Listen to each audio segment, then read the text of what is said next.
Bonjour Yann. Bonjour. Pour commencer simplement, est-ce que vous pouvez nous raconter la rencontre avec Matt et puis l'endroit où s'est noué le désir de ce film? Alors Matt, je l'ai rencontré il y a maintenant presque 5 ans.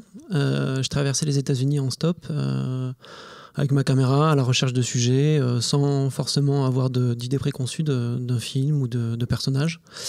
Et je faisais du couchsurfing à la fois pour rechercher des personnages et à la fois pour dormir à bas coût. Et donc un jour, je débarque chez Matt, alors que sur son profil couchsurfing, il n'y avait pas du tout marqué qu'il était flic, juste qu'il travaillait pour le gouvernement. Et donc j'arrive chez lui, il me dit qu'il est policier, je vois cette énorme voiture de flic. Et alors que je devais repartir le lendemain très vite pour arriver à New York, j'ai né le désir de le filmer, de filmer son métier. Et donc je suis resté 24 heures avec lui le lendemain, enfin toute la journée de travail. Et ça a été une journée incroyable où j'ai vraiment été au plus près, au commissariat avec tous ses collègues. Et j'ai aussi découvert un petit peu ses questionnements sur son métier et son désir de parler. Voilà. Et donc je suis rentré en France avec ces images que j'ai montrées à un producteur avec qui j'ai développé un autre film, Bastien et Ouzan. Et pendant des années, on en a parlé comme ça, c'est resté un peu dans les tiroirs.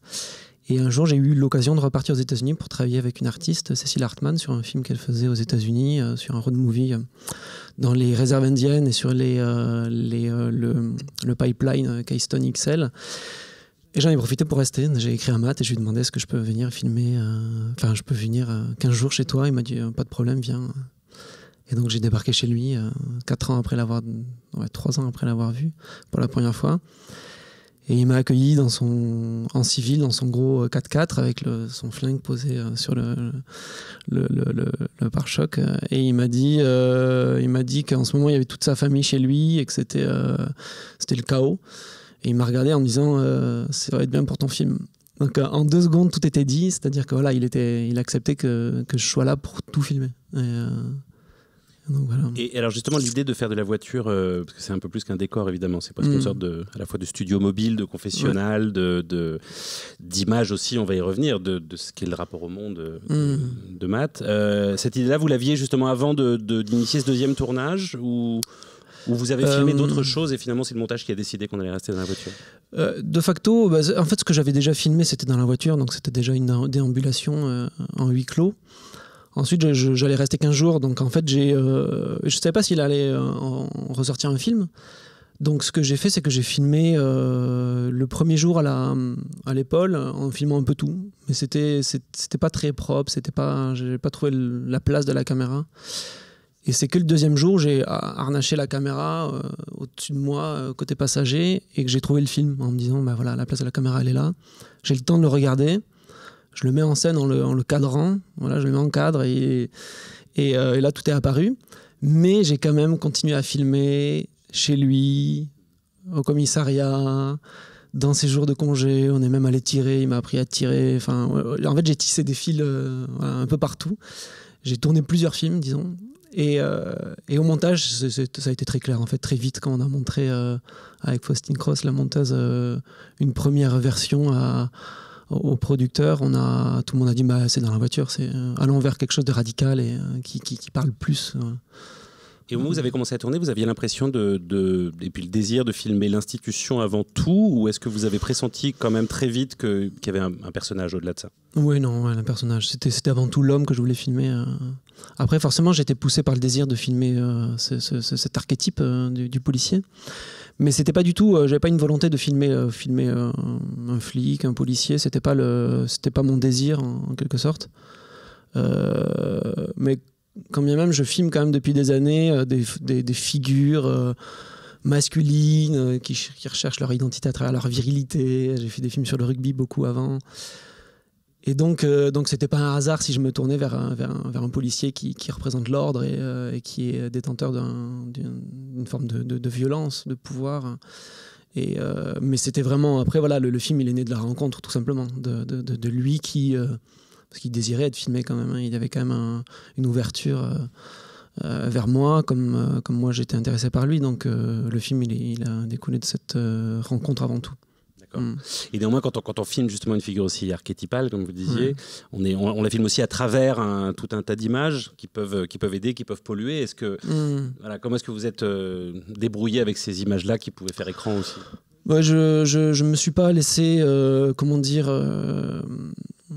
pollué par ça. Après, moi, j'aime beaucoup le cinéma américain. J'ai grandi avec ça aussi, donc j'ai pas essayé de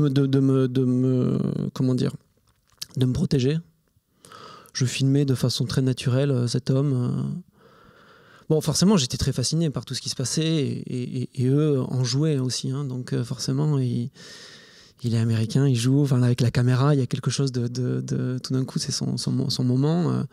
Donc non, j'ai pas été dérangé outre mesure. Et sa grande anxiété qui est très émouvante dans le film, son rapport très très anxieux aux choses, et qui d'ailleurs là aussi finalement on peut amener ça sur le terrain d'une paranoïa collective qui serait typiquement américaine, et puis en même temps il y a une fêlure beaucoup plus intime. Ça fait partie des choses qui ont été des découvertes pendant le moment du tournage, vraiment, ou... je la savais, ça. Donc vous comptiez la filmer aussi? Oui, complètement. Dans mes rushs de notre première rencontre, il me disait, je fais du couchsurfing. Non, alors il commençait en disant, ce métier nous fait du mal.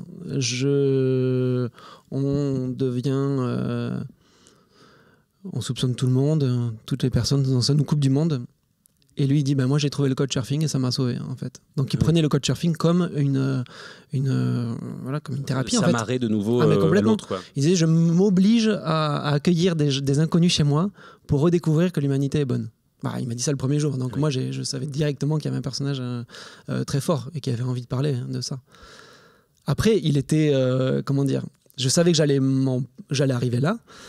Mais qu'autour de ça, il y avait je voulais le laisser jouer le flic. C'est-à-dire tous les matins dans sa voiture, en tournant, il se retournait vers moi, il me disait « Today is a new day, we don't know what will happen, maybe everything, maybe nothing ». À chaque fois, il était en train de jouer. Je l'ai laissé jouer. Après, au montage, on est allé très vite vers les moments où il lâchait, où il était moins en maîtrise. J'allais dire, le film commence d'ailleurs tout de suite dans cette espèce de conscience tragique. Assez bouleversante, parce qu'il commence tout de suite en disant justement avec la même amorce, en disant chaque jour commence et voilà, et en fait il termine là en disant on sait pas si c'est le jour où on va mourir, quoi. Oui, ça c'est un des derniers jours de tournage, en fait, parce qu'on a fait énormément, on a beaucoup parlé. Moi je suis allé je l'ai interrogé sur tous les sujets, on a parlé des armes à feu avec ses collègues, moi j'ai fait vraiment beaucoup de choses. Et donc oui, cette phrase, on a décidé de la mettre au début aussi pour ouvrir le film sur la mort et la finir aussi avec une autre mort qui n'est pas celle qui l'attend. Et donc, je ne sais plus exactement ta question.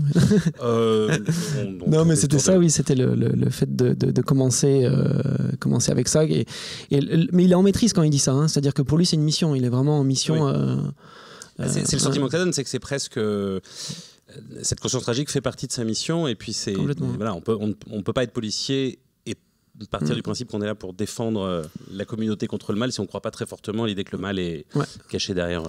Et d'ailleurs, ça c'est quelque chose qui est très fort, qui est très beau aussi dans le film, c'est que ce paysage très très uniforme de la banlieue d'Oklahoma City qui défile comme ça derrière la fenêtre, justement, il est très uniforme, très indifférencié, et on a vraiment l'impression qu'il tourne en rond. La patrouille, c'est quand même vraiment ça, quoi. C'est-à-dire qu'il fait du surplace pendant une journée entière, quoi. Oui, ça c'est quelque chose qui m'a beaucoup marqué. Donc c'est Yukon, c'est une petite bourgade en banlieue d'Oklahoma City. Et donc la patrouille sans fin, en fait, il tourne. Donc j'avais conscience de cet aspect géographique qui allait construire le film un petit peu où on tourne en rond, en fait. Et d'ailleurs au début le film finissait où il revenait chez lui, il fermait la porte de sa voiture, il reprenait toutes ses affaires, et il me laissait dans la voiture, donc ça se clôturait comme ça. Et c'est que le dernier jour qu'on a décidé de finir que sur ce plan-là, final.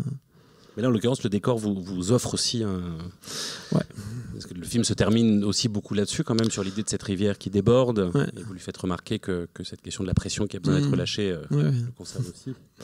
Oui, bah c'était la saison des tornades. Donc il y avait des tornades tous les jours. Il y en a une qui s'est abattue un soir à 10 km, qui a rasé un motel. Des personnes sont mortes. Donc c'était quelque chose aussi de très angoissant pendant tout le tournage.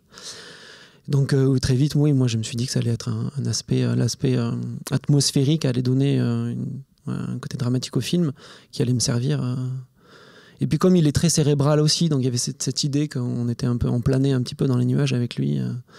Et que toute cette eau qui se déverse sur sa voiture, sur sa carlingue, c'était aussi lui. Et oui, c'est vrai qu'à la fin, on a vraiment assumé le côté dramatique et toute la puissance du cinéma à travers la musique de Gaspar Klaus, qui est très belle. Je suis très content d'avoir travaillé avec lui et qui vient à un moment donné un tout petit peu soulever tout ça et pointer du doigt l'émotion. Voilà.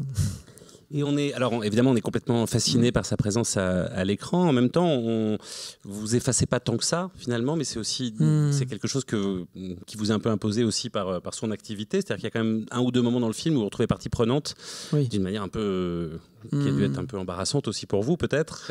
Comment est-ce que ça s'est joué, cette question de votre place qui à la fois été prédéterminée par la voiture et en même temps... Elle m'a beaucoup posé problème, cette place, parce que j'ai pas l'habitude d'être à côté des flics, des policiers. Mais le premier jour, j'étais caméra à épaule et je l'ai accompagné dans des appartements, chez des gens qu'ils allaient arrêter, tout ça. Et tout d'un coup, je me suis dit, mais comment je fais pour filmer ces gens ? C'est un point de vue moral et même juridique, je savais même pas. J'ai aucune autorisation, c'était vraiment très... Puis eux, ils arrivaient avec leur gilet pare-balles. Moi, j'étais avec mes baskets, mon t-shirt, et c'était assez étrange. Et en fait, très vite, tu peux me répéter le début de la question ? Excuse-moi. Non, mais je pense à des moments spécifiques dans le film, par exemple, quand justement, quand il, la première fois qu'il descend de la voiture et qu'il vous explique, voilà, s'il devait m'arriver quelque chose, et soudain il vous donne le relais de sa fonction, ce qui est quand même très intimidant, quoi. Oui, tout à fait. Oui, ça fait vraiment quand même complètement partie du film, le moment où il m'inclut dans le drame qui potentiellement va arriver. Moi, j'étais même quand les personnes arrivaient à l'intérieur de la voiture, j'étais très mal à l'aise d'être de son point de vue. C'est pour ça que j'ai aussi décidé de les laisser hors champ et de pas les filmer. Très vite, je me suis dit, au cours de cette première journée, hors de la voiture, je me suis dit, je vais pas filmer les gens, je peux pas les filmer d'un point de vue moral surtout. Et donc voilà, j'ai décidé vraiment de les laisser hors champ et de traiter ça comme ça. Ouais. Pour conclure, une question alors qui est vraiment un peu la tarte à la crème des Q&A comme ça, mais qui me semble justifiée ici. S'il a vu le film, qu'est-ce qu'il a pensé de ce regard sur sa vie de policier ? Alors c'était un peu stressant parce que je lui ai envoyé et puis il m'a pas répondu de suite. Et en fait, il a regardé avec sa femme, il est remarié là depuis 2-3 ans avec une Colombienne qu'il a rencontrée en couchsurfing. Donc c'était le renouveau de sa vie. Et en fait, elle a adoré et elle a trouvé qu'elle avait un mari formidable, donc il m'a dit qu'il était très content. Belle conclusion. Voilà. Merci beaucoup. Merci à vous.